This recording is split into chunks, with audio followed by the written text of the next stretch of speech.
আছে, তরমুজ আছে, বাঁকা বাঁকা ঝিঙে আছে, কাঁচা বিলাতি আছে, পকা বেগুন আছে। তা বলছে কি তরকারি তো সবাই দেখতে পাচ্ছি, চশমাটাই আর ঠিক করে দেখাইছে না। এই বাবা লাল ডগ গেল মোরা মোরা দেখাইছে যে রোগ দিচ্ছে লাল ডগ মরাবো না, নাইলে তুমি এই জীবন্ত জীবন্ত পাবে নাকি? তাও আনিয়ে খাওয়াচ্ছি হাতটাই তোমাদের। তাহলে বাঁচার কোনো উপায় নেই? এইটাকে বাঁচার উপায় আছে, উপায় নেই। এইটার বাঁচার উপায় আছে।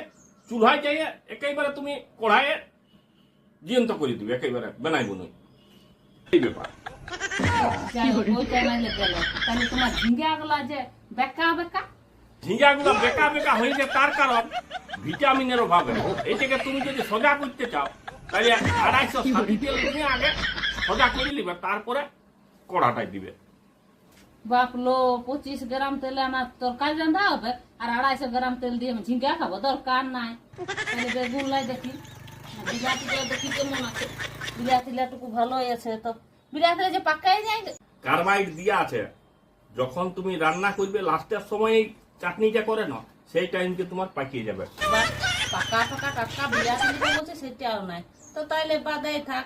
এইটাও বিলাতিলে নাই লিব, শক্ত শক্ত পচা পচা বিলাতি গুলা দেখাইছে তোমার নাই ভালো।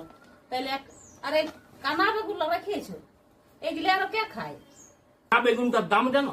এই কানা বেগুনটাই 80 টাকা কেজি। তাও আর তারপরে তুমি সেই চশমা পরে দেখছো, ভালো টাকাটুকু কানাই দেখতে পাবে। অপমান